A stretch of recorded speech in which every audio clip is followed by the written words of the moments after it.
Humans of the cardboard, welcome back to Just Nuts, guys. Today I want to do a really in-depth focus on this brand new card that got revealed in the filler portion of Supreme Darkness. A lot of times people assume that like the cards in the filler portion, the final 5 to 10 cards, are all going to be duty, but sometimes we do have something sneak through the cracks and actually impress and see play at points. So I think this card has some really cool applications. We'll talk about that. I went through the entire list of level 10 monsters. I think I've pulled the ones that are at least worth mentioning, and we'll go over all of them here. So this is Double Wild. I love the artwork on this card, by the way. It has Joker's Knight, and I can't remember her name, the Arcana Knight, maybe. Girl. She's cool. That archetype, I love the artwork for them. They're not very good, but they have really cool artwork, so I love that it's like a face card, and it has both of them on it. Anyway, as for what this card does, this is Double Wild. This is a quick play spell card, which is a really good start. You could only activate one of it per turn. Here's what it does.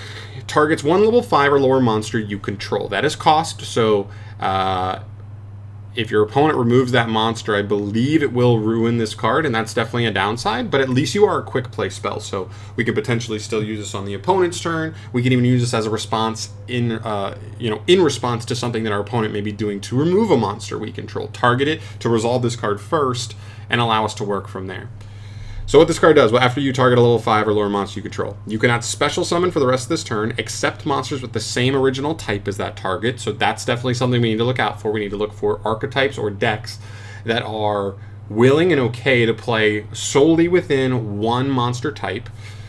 Also, you add one level 10 monster with that same original type from your deck to your hand. It also needs to be an archetype or monster type that has a pretty decent level 10 target to search. And then after you add that level 10 monster to hand, you can then discard a card, and if you do, special summon one monster with that type from your hand in defense position. So this is kind of a more universal, but a little more costly and restrictive emergency teleport in a way, but with a lot more utility, right? Because this can hit any type in the game, not just psychics and level 3s. This hits level 10s and any type in the game, but it locks you into that type.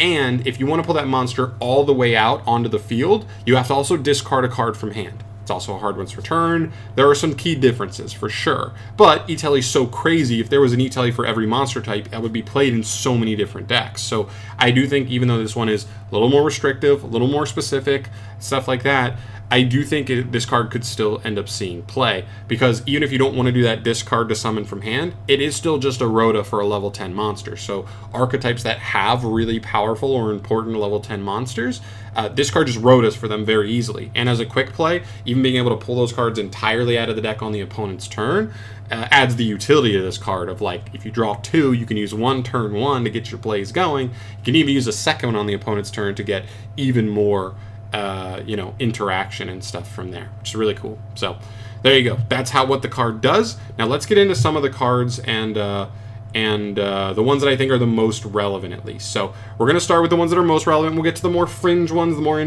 fun ones at the end, the more casual ones, I guess. But these ones are the ones that I think are the most scary. So first and foremost, Yubel and Fiends, right? We already have Yubel. That's basically a pure Fiend deck. There's some cards they can go into that aren't Fiend from the extra deck, but they have no problem staying fully within Fiend. So being able to not only add Spirit of Yubel, but just summon it straight out of the deck, that even triggers this card's effect to add any of your Yubel cards straight from the deck for spells and traps. That's really, really good. This to me is the prime target in that deck, but you can also summon regular Yubel too if you want. I don't know what scenarios you'd be summoning this over this, but it's another possibility. And these are just monsters the deck already plays. That's the other cool thing about some of these archetypes and deck choices is some of these decks don't even have to add a weird brick. They don't have to add a weird level 10 they've never really considered before just to make this card work. They already have them right in the middle of their deck, so they just have to tech this 3 of in and go from there. So that's pretty strong. You also have this guy. It's a newer card. If this card's special summon from the hand, which is what this card does, by the way, you can banish a monster and 2 spells or traps from your opponent's field and or graveyard. That is quite a strong effect. He's also 31-29, so he is a pretty beefy monster. This could be an interesting one of tech in something like Yubel or even Unchained. something like that could actually be pretty spicy as a searchable target off of that, especially on the opponent's turn. Imagine banishing one monster and 2 spells and traps on the opponent's turn is pretty powerful. So I think that's an interesting card as well. Again, you'd be adding that in as like a weird bricky going second card, but he's there, and you could. Next up is machines. I think this is maybe the most applicable one overall, even though I think Yubel's just like a better deck, so that's why I started with them. Machines already have multiple 10s. We know they make the big rank 10 machines.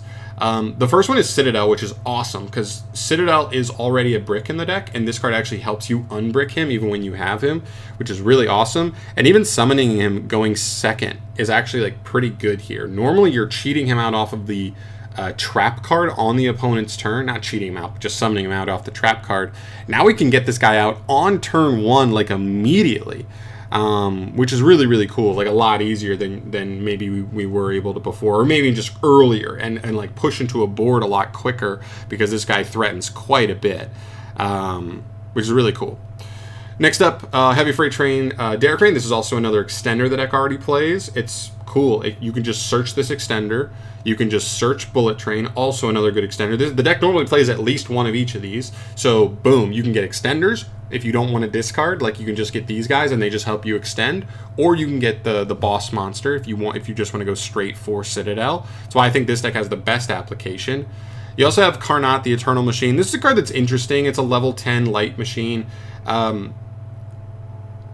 From hand or grave, if any monster, if your opponent has activated any monster from hand or grave, it can just summon itself. It shuffles itself back into the deck the next time it is sent to the graveyard. But the whole idea there is that you use it as an Exceed to make a rank 10, so it actually doesn't have to go back into the deck. It keeps going to grave, and it keeps being able to come back every turn. He's an interesting card. I think the deck already has enough cards that do just similar things to him. Like Citadel kind of does a similar thing to him, but also offers way more value on the field. But he's interesting, right? He's a target. Goldilocks is another one. This card, basically by doing like funky zone stuff, gives you the ability to wipe a lot of cards off the field, potentially, going second. It's interesting. Again, I think Citadel kind of just does a very similar thing of it, if you're just able to cheat that out instead of this guy, but he's here as well. And then Jizukiru is another cool one, right? Any pure machine deck, like now this card can just target a level 5 or lower machine, just search a kaiju. It's one of those things where it can be a huge punish. If your opponent only has one negation, and they're going to let this card resolve, search Jizukiru, and sorry pal, it's already too late. You're already losing a monster, and you have no response to it at this point. Which is a cool application. So this card becomes an extra tech in maybe machine decks, as like it's a one of in the side deck when you know you're in a matchup going second where it actually could be pretty important to deal with certain problematic cards. Cool. Like now we can just like base like Rhoda for it on our turn and be able to clear problematic cards. That's really cool. Last one here, Cyber Altanan. This one I think has the least application of the machines. You can search it in a machine deck. You do have to banish all light machines from your field and graveyard, which is brutal. But he is pretty powerful. He does just send all other face-up monsters on the field to the graveyard. So you even still keep him as a machine body. You take away every other monster on the field, potentially. And then you can still just use him as link material, exceed material for rank 10, whatever. He does, the problem with him in like trains is that he needs light machines, and trains are more earth machine. So he does apply more to like Cyber Dragon. And I'm just not sure him and Jizukiru are just all the way strong enough for us to want to rely on them in as much as this card would make us want to. It's like, because like, there's no other good target basically for them is kind of where we're getting to. So little tough, but it's something. Next up, Gizmek Okami. Oh, sorry, this is the last machine. He's another card that like going second is not terrible. He can destroy all monsters summoned from the extra deck by just paying 1,500 life points. He's also not the hardest card to summon onto the field going second. If your opponent just has 2 or more extra deck monsters on the field, you can just summon him out. 2950 is pretty big. Popped, he just destroys all, he just board wipes all extra deck monsters on the field. He's not the worst card that you could tech in as like not a full brick, gives you some pretty scary push into your opponent's board going second, stuff like that. Like nothing crazy, but interesting. All right, now into some fringe ones, because for me, I thought that machines and Yubel were definitely the 2 big winners here. There are still some other ones. So Dark Lords are another one. They play pretty much entirely fairy as far as I know. Ixchel is a really big one here. Not only being able to like search her, but being able to just plop her straight on the field. She's actually one of the better Dark Lord cards. Only problem there is you're going to start discarding a lot of cards. You're going to have to discard off of the spell to summon this out, like from adding it off of to hand.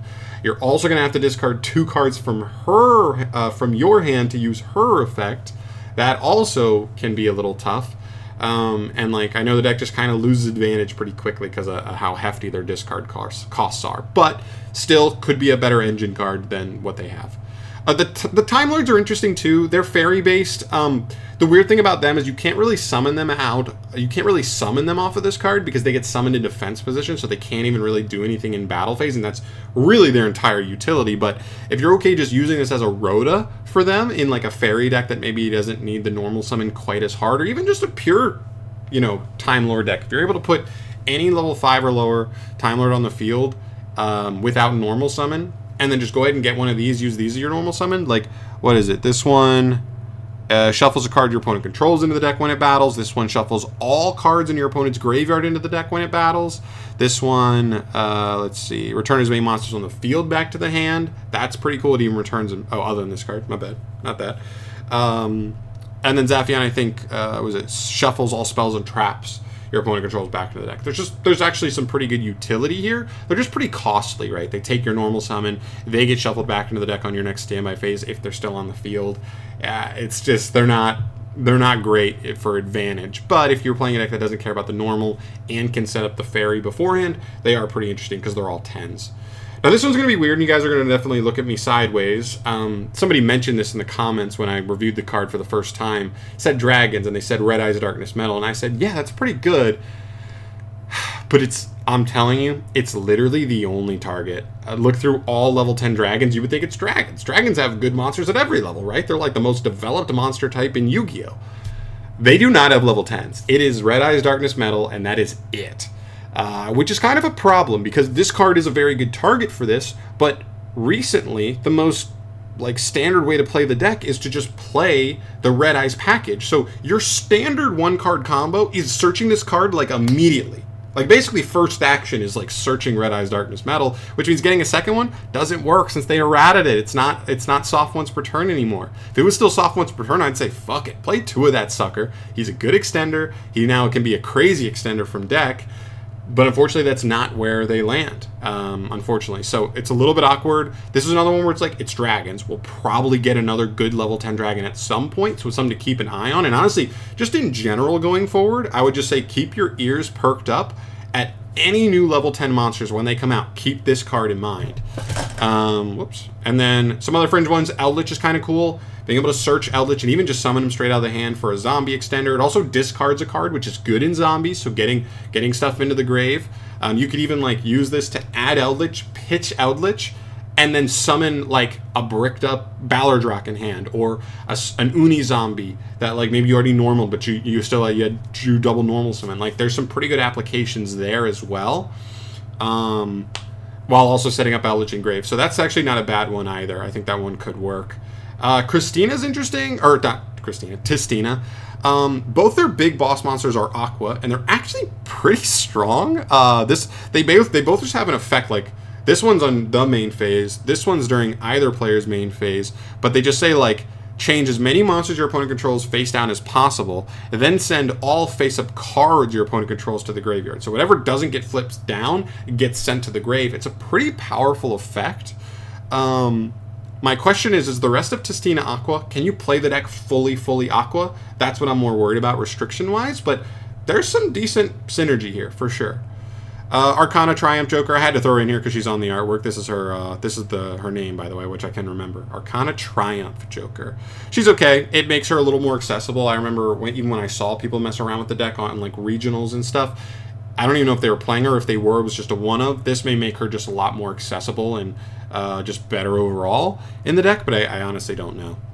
And then Reptiles, you have Ogdoabyss and Nephilibus. I think the cool thing here is with Ogdoabyss, this basically means that Reptiles now can just E-Telly for a board wipe, which is cool, going first and even going second.